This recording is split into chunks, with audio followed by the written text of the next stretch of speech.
8:16 a.m. Amigos y amigas, este fin de semana se desarrolló en Bahía de Caracas la convención de Avanza. De allí se emitió una declaración al pueblo ecuatoriano y al presidente de la República, en la que se convoca a un diálogo y se proponen 16 puntos. ¿Bajo qué reflexiones surge esta declaración? Le preguntamos al economista Ramiro González, líder de Avanza. Bienvenido, buenos días. Muchas gracias por la invitación, un saludo cordial a los amigos que nos escuchan esta mañana. Bueno, nosotros como partido preocupados por la situación económica, política y social por la que atraviesa el país, decidimos tener un Consejo Ejecutivo Nacional donde están representados obviamente la dirigencia nacional, alcaldes electos, prefectos, concejales y juntas parroquiales. Estuvimos más de 250 personas ahí dialogando 2 días para identificar cuáles eran los temas que generaban más disconformidad en el sector y que en los sectores, y que esto obviamente ha generado esta convulsión social y política y económica. Por eso redactamos estos 16 puntos que no pretenden agotar todos los problemas que existen en el país. Ya. A ver, antes de analizar los puntos, a ver. Entonces la necesidad de diálogo viene de la inconformidad ciudadana. Por supuesto. Manifiesta que ya llevamos como 2 meses y medio la gente en las calles. Pero ¿es el ciudadano común entonces o todo esto es parte de una recomposición conservadora y una instrumentalización internacional? No. ¿Cuál es la lectura que ustedes tienen? Hay una clara disconformidad de todo el pueblo ecuatoriano. Mire usted, las encuestas que se ven sobre las leyes sobrepasan el 70%. Es decir, eso a cualquier mandatario tiene que hacerlo recapacitar de que obviamente hubieron errores y que hay que rectificarlos. Más aún en la actual coyuntura económica que atraviesa el país. El modelo de crecimiento basado en el gasto público se agotó. Y no lo dije ahora, lo dije en esta radio hace 6 meses atrás, acuérdense ustedes, que incluso no le gustó mucho al señor presidente que lo diga públicamente, pero yo creo que como ministro de Industrias tenía que decirle al país eso, y que por eso estábamos haciendo el acercamiento entre el sector público y privado, para que sea el sector privado el que genere, sea el motor del desarrollo del país. Ahora, ¿no? Entre la declaración de Bahía, estaba leyendo los acápites en el punto 4, los A, B y C. Sí. Dice usted que se logró como acuerdo la recuperación del aparato productivo, parámetros que den confianza al empresario, establecer de forma urgente políticas para reactivar las líneas de crédito. Todo eso de alguna forma no estaba vinculado con el Ministerio de Industria y Productividad en el cual usted trabajó. Por supuesto. ¿Y entonces qué pasó? 2 años estuvimos para lograr ese acuerdo. Y acuérdense ustedes que el sector privado incluso entregó un documento al señor presidente de la República en el que íbamos dándole seguimiento. O sea, en 2 años no se logró esto que usted menciona. Se estuvo logrando mucho, pero desafortunadamente con las leyes que pusieron se rompió el diálogo y ahora no hay absolutamente ningún diálogo en el sector privado. Ya. Ese es el problema. Ya, es decir que se truncó esa acción que se estaba desarrollando. No solo yo, la ministra coordinadora, el ministro de Comercio Exterior, etcétera. ¿Pero por qué? ¿Falta de conocimiento del presidente? ¿Falta de voluntad política? ¿Indecisiones? Yo creo que demasiada confianza en que no se iba a agudizar el problema económico y desafortunadamente estamos viendo que el propio presidente, no es palabras mías, el propio presidente ha dicho que este segundo trimestre y el segundo semestre vamos a tener decrecimiento de la economía. Pero no obstante dice que estamos preparados y que estamos enfrentando bien la crisis y que puede bajar el petróleo hasta $20. No. Desde cuando comenzó a bajar el precio del petróleo, el riesgo país más que se duplicó. Estuvimos en 350, estamos ahora en 830 y se sigue bajando el precio del petróleo porque la economía se basa en eso. Entonces, pero no solo es el petróleo, es el atún, es el cacao, es el camarón, es decir, son todos los productos que se están viniendo al suelo. Colombia, el viernes, ayer no tuve tiempo de revisar, pero el viernes cerró a 2.740 pesos por dólar y se dice que en septiembre llegará a 3.000, es decir, en 6 meses, 7 meses, una devaluación del 50%. Eso hace que las empresas ecuatorianas dejen de ser competitivas con uno de los principales mercados y que nos invadan productos ecuatorianos, y eso significa cierre de empresas en el Ecuador. Invadan productos colombianos, etcétera. Más bien. Por supuesto. Ahora, en términos políticos, algún opositor al gobierno sostiene que es poco creíble que después de tantos años de participar en el gobierno del presidente Correa, ahora usted funja de opositor. No soy opositor, ¿quién le ha dicho de que crítico. Soy opositor? No, de crítico tampoco. Entonces, nosotros lo que estamos haciendo aquí es dando soluciones para un problema que se ha presentado a la nación. Pero expresa desacuerdo con algunas líneas, entonces eso implica pero por las mismas criticidad. líneas que yo salí pues del gobierno, mi querido Andrés. Yo, que había recuperado 2.500 millones de dólares para el IES por el pago del 40%, con el cual se pudieron hacer mejores hospitales, equipar los hospitales, contratar más médicos, crear el banco del Instituto Ecuatoriano de Seguridad Social, mejorar el seguro social campesino. Eso se hizo, y de eso yo doy la cara. Eso se hizo con el 40%. No solo con el 40%. De aportes pues, al gobierno, más, pero con ustedes entre los puntos hablan de que entre el diálogo nacional que debe gestarse está el de desarrollar algún mecanismo para darle sostenimiento a las pensiones. Claro, porque, del IES. Porque, o sea, es muy fácil decir, cuando falte la plata el gobierno le dará. Pero en 20 años sabemos que gobierno, o sea, eso es una irresponsabilidad terrible, porque a los fondos de pensiones hay que alimentarlos mensualmente, eso pasa en todas partes del mundo. Ajá. No se puede decir, ¿sabe qué? No voy a hacer ahora, es como si usted quiera jubilarse y dice, ¿sabes qué? No voy a aportar 10 años, después de 10 años pongo todo de golpe. ¿Habrá cómo hacer eso? Eso es imposible, pues. No hay cómo. Además, ese 40% es parte de del financiamiento, ¿no? Exacto. ¿Qué nivel de productividad o de tasa de retorno tenía ese 40% aproximado para el cálculo actuarial necesario? O sea, nosotros dejamos con tasas de rendimiento los fondos de la Seguridad Social en promedio el 8.4%. Alto. ¿No? Claro, era muy bueno para el 0.7 que se tenía antes cuando se tenía en la Reserva Monetaria de los fondos, era una barbaridad. Entonces, lo que tratamos de hacer con esto, ¿no? Mire, el primer punto que pusimos es el fortalecimiento del sistema democrático para impedir que se pretendan desestabilizar la institucionalidad del país. Para decir, mire, tranquilo, no queremos votar a nadie, queremos que se hagan los cambios en democracia. Así que dialoguemos, no sigamos peleando. Usted dice no estar en la oposición, pero coincide con muchos de los puntos de la oposición. Está el tema de las herencias, está el tema agrícola, que es un tema que se ha criticado a propósito de es una tarea pendiente del gobierno, en fin. Pero yo lo dije dentro también, o sea, el que no hemos mejorado la productividad en el sector agrícola, eso lo he dicho yo internamente, porque es una realidad, pues. Mire, nos pasamos peleando más de 14 años, porque no solo fue política ese gobierno, sino de anteriores, para eliminar la fiebre aftosa. Y el día en que se publicaba que nos dieron el certificado libre de fiebre aftosa, estábamos importando 1.500 cabezas de ganado de Uruguay. Y esas cosas son las que no creo que sean críticas ni malsanas, sino que estamos tratando de decir, queremos ayudar en esto.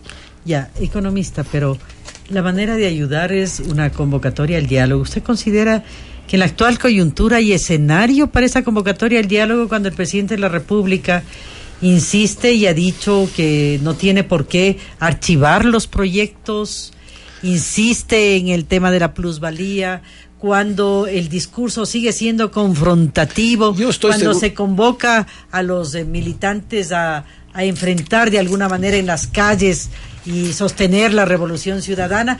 ¿Hay escenario, hay voluntad política? Yo creo que para los ecuatorianos debemos forzar a que se dé eso. Porque lo otro, ¿qué sería? ¿Lo votamos al presidente? Ya, votémoslo. ¿Quién se hace cargo de la presidencia? Lo otro no sería escuchar el mensaje de la gente en las calles. Pues. Eso es lo que estamos planteando. Pues incluso no hace falta diálogo, ya la gente en la calle le está diciendo por eso que mismo, quiere. Por eso mismo, es que lo que hay que verlo al país no solo es en el corto plazo. Porque han dicho, nadie quiere votar. El país ni ha nacido con el presidente Correa ni va a terminar con el presidente Correa. Hay que verlo al país en el mediano y largo plazo y proponer cosas que nos permitan salir adelante. Eso es lo que estamos planteando. Pero no es una posición tibia de Avanza, decir. Pero no, ¿cuál sería una posición no tibia? ¿Cuál sería una posición no tibia? Gritar es muy rentable este momento políticamente. Para mí sería muy rentable salir a la oposición, gritar en las chiris. ¿Y el país? ¿A quién le duele el país? El sábado vimos 2 gritos. ¿Quién ganó ahí? Por favor.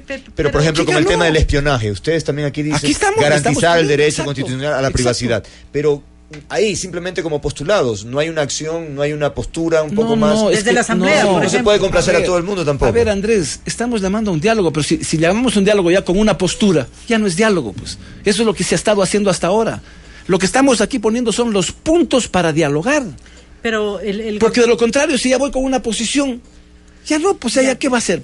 Pero eso ya no es diálogo. Pero el gobierno no ha puesto ya, no ha iniciado ya las mesas de diálogo. No está hay. Con los barrios, ¿Dónde están? Está, acá nos informaba una de las asambleístas Asamblea, que han desarrollado ya. Hay una agenda incluso, ¿no? Hay una agenda, exacto, en los sectores populares. Ahora no sé con quién, el ministro de Trabajo está realizando ya reuniones en diferentes provincias. ¿Y por qué siguen las protestas entonces? ¿Porque la gente es loca?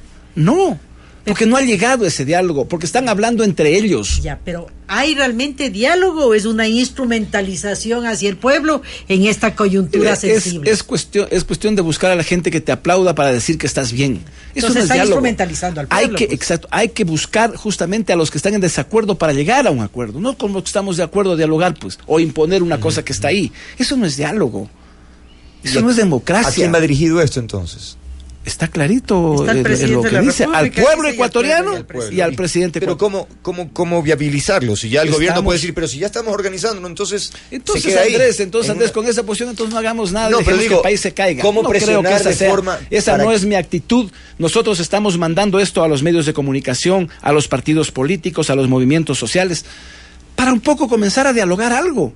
O sea, Avanza no se suma a las movilizaciones. Nosotros respetamos como el que más el derecho que tiene el FUT y la CONAIE a hacer sus y los médicos y los jubilados y todos, exacto. Y los ciudadanos. Ustedes cualquier persona. No encuentran elementos para sumar, apoyar, para. Nosotros estamos dando elementos para llegar a un acuerdo, porque si es un paro indefinido, si es un levantamiento indígena indefinido, ¿cuál es la solución?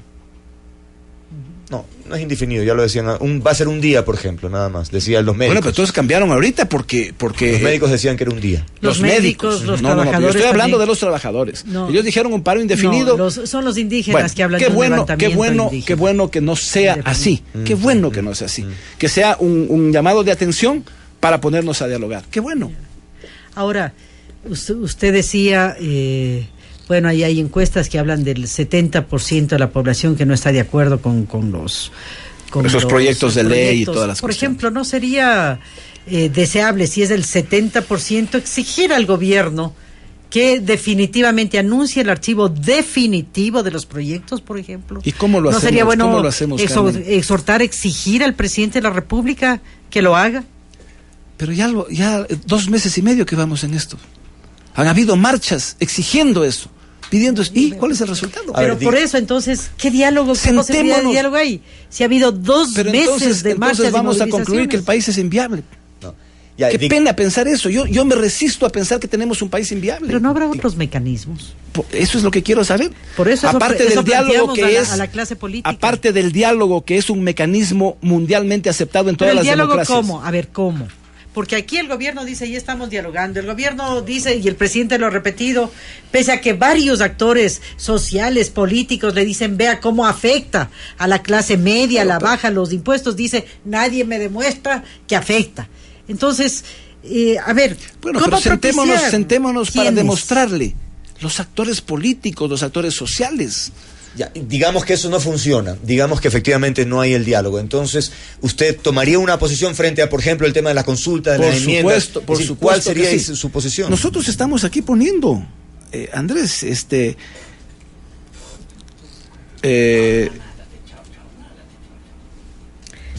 el código de democracia para asegurar las aquí está la tercera, buscar acuerdos tendientes a respetar la constitución política de la República. Sí, pero sigue siendo etéreo un tanto, es decir, pero siga puntuales. Pero siga leyendo, Andrés. En lo concerniente a la reelección de autoridades, a niveles de endeudamiento y explotación. ¿Y qué implica el respeto a la Constitución en ese punto? Lo que dice la Constitución, pues, pero buscar acuerdos, una reelección y se acabe el tema. Pero buscar acuerdos no sería pedir el archivo de las reformas, no es más directo, porque eso es lo que dice la gente, pues. Entonces sigamos imponiéndonos de lado y lado, y eso no es diálogo, pues, mi querida. No es diálogo. Digo es que si no pongamos el tema para dialogar y ver, es que si algo no funciona, vámonos a la guerra. Claro, O sea, sigamos quebrando, botemos carreteras hasta ver que reaccionen. Bueno, la idea, según han dicho todos los actores, es una manifestación más bien muy creativa, de acuerdo a las estrategias. Qué bueno, me alegro, Carmen, que entonces, eso sea así. Constituye más bien un llamado de atención. Bueno. ¿Cómo lograr? ¿No podría usted intermediar, por ejemplo, para que el gobierno escuche cuál es el mensaje de la ciudadanía en las calles? Pero eso es lo que estamos haciendo. ¿Usted cree que estos 16 puntos no es lo que la gente está pidiendo a gritos que dialoguemos? Eso es lo que estamos haciendo, justamente. ¿Y usted tiene tal vez un acercamiento o la posibilidad de un acercamiento? Ninguna. ¿Usted rompió relaciones con el gobierno? No he roto relaciones, pero no tengo relaciones con el gobierno. ¿Por qué? Pero sí fue funcionario de gobierno, pero, fue colaborador. Muy cercano del presidente Correa. Sí, pero se agotó ese diálogo cuando se pusieron este tipo de Pero puede medidas. decirle, oye, Rafael, mira, llamarlo y decirle, tengo esta propuesta, no es posible. Yo creo que hay que hacerlo institucionalmente. Yo soy presidente de un partido político.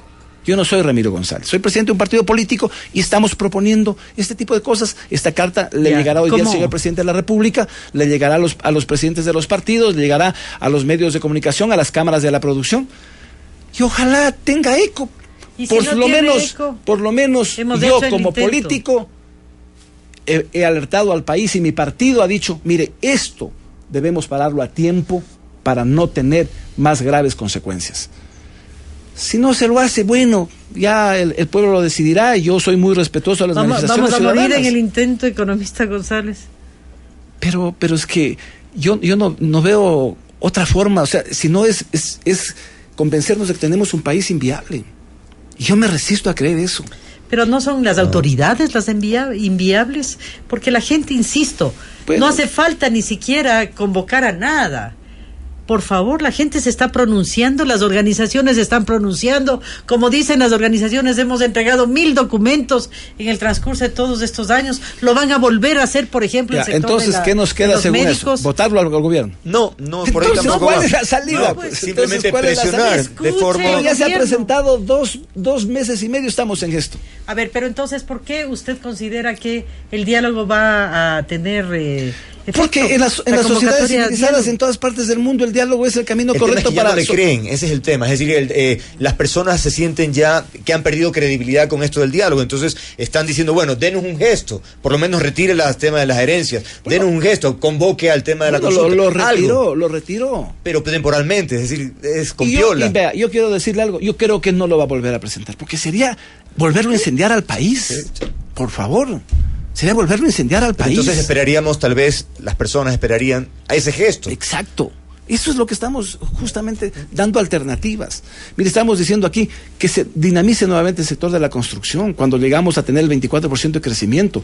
Para ser propietarios, no arrendatarios. Esa es la forma de redistribuir el ingreso. Pero esto afecta justamente la ley de plusvalía. Por ejemplo, eso, ¿no? En vez de, estamos planteando esto. Que es lo que dicen los constructores y demuestran los indicadores. Exacto. Eso es lo que estamos tratando de decir. Mire, si quiere usted democratizar la propiedad, bueno, démosle chance a la gente a que tenga casas. Hagamos proyectos de vivienda popular masivamente, viendo líneas de crédito adecuadas, que no sean caros, plazos de 20, 30 años, como se hace en todas partes del mundo. En España se hicieron proyectos para 30 años para dar viviendas populares. ¿El estado el tamaño del estado es un estado obeso?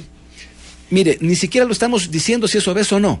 Simplemente pongámonos muy diplomáticamente, pero no. ¿Lo considero o no? No, pregunto. Es que si me pongo ya aquí diciendo el Estado es un obeso, ya generó reacción en el otro lado. Veamos qué tamaño de Estado necesitamos. De pronto necesitamos más profesores. De pronto necesitamos más médicos. Pero de pronto no necesitamos un ministerio de tal y tal cosa, ¿no es cierto? Entonces, ese es un diálogo. Porque si llegamos ya con posiciones unilaterales, no vamos a llegar absolutamente a nada. Pero, por ejemplo, ustedes ponen, entre otros puntos, dialogar, dice, para lograr una auténtica descentralización de los territorios. Es fundamental. Y fortalecer la acción de juntas parroquiales, municipios y gobiernos provinciales. Avanza tiene sus legisladores. Ahora hay una propuesta que está siendo tratada en la Comisión de Fiscalización para someter a control político de la Asamblea a los GATS. ¿Y cómo votó Avanza? En contra. Por supuesto. Bueno, todavía no se trata, ¿no? No, pero por ejemplo, lo del viernes, eso que quisieron hasta controlar los videos, hemos tenido una posición muy firme en eso. Hemos tenido una posición muy firme en la reelección desde cuando yo estuve dentro del gobierno. Hemos tenido una posición muy firme de las reformas laborales. Entonces los asambleístas de mi partido han sido muy críticos, hemos apoyado muchas cosas, pero también hemos sido muy críticas. Pero ponernos a todo por todo, eso ya no es maduro, pues. Eso es una demagogia baratísima. Bueno, creo que en esta ocasión y en esta coyuntura los puntos están muy claros. Muy claros. Ustedes han seleccionado, y estos, entiendo, como usted ha dicho, estos bases emergen de la base social. Exactamente. Ahora, ¿cuál es el instructivo? ¿Cuál es la posición de Avanza hacia sus bases? ¿Las bases van a participar? Están ¿Se en le libertad. dejó libertad? Están en libertad. Mire, en nuestro país en nuestro partido se respira democracia. Nosotros no imponemos nada. Nosotros tratamos de liderar y decir, mire, estas son las cosas que pasan. Pero si hay gente que quiera participar, de hecho, en las marchas ha habido gente de Avanza, y nosotros no les podemos decir, ¿sabe qué? No marche. No, pues, eso no es democracia. Nosotros somos muy respetuosos de lo que piensa la gente.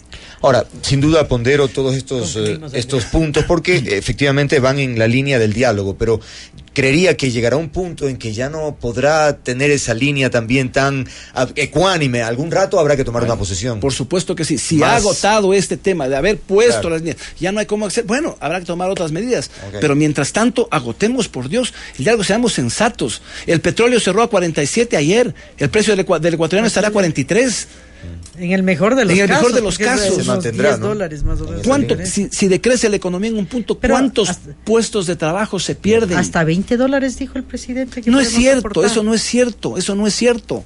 Estamos en serios problemas, están las empresas impagas, no se está cubriendo. Lo del IE se hizo para tener 1.200 millones más para poderse endeudar, no fue gratuito. Entonces ya no hay de dónde sacar plata de endeudamiento. Entonces no es cierto que con $20 pueda sobrevivir. No hay forma de que subsista con $20. Eso no es verdad. Aunque frontalmente. Nos viene otro préstamo de Tailandia esta vez, 500 millones se ha anunciado. Ojalá venga, porque realmente se necesita, porque de los créditos de China no han venido lo que se propuso, lo que se gestionó. Entonces realmente se están necesitando recursos en este momento. Bien. Entonces hay que tratar a la economía con seriedad. Hemos logrado mantener años de estabilidad económica. No lo botemos por la borda, por caprichos o por no querer dialogar, sino por tener, por gritar, ver cuál grita más y tener protagonismos coyunturales y no verlo al país profundo y verlo al país en el mediano y largo plazo. Yo también quisiera hacer, estoy gritando y tal, para que la gente diga, qué bestia, qué valiente que es este man. Y el país, bien, gracias. Esa no es la posición de Avanza. El partido es un partido serio, un partido propositivo, que ojalá cale en algo para lograr solucionar la grave crisis que vive la nación. ¿Quién grita más fuerte o quién es dueño de la verdad? Exactamente. ¿No? Ahí están los resultados. Ahí están los resultados. Muchas gracias. Muchas gracias. Gracias. Ramiro González en Noticiero, 8:38.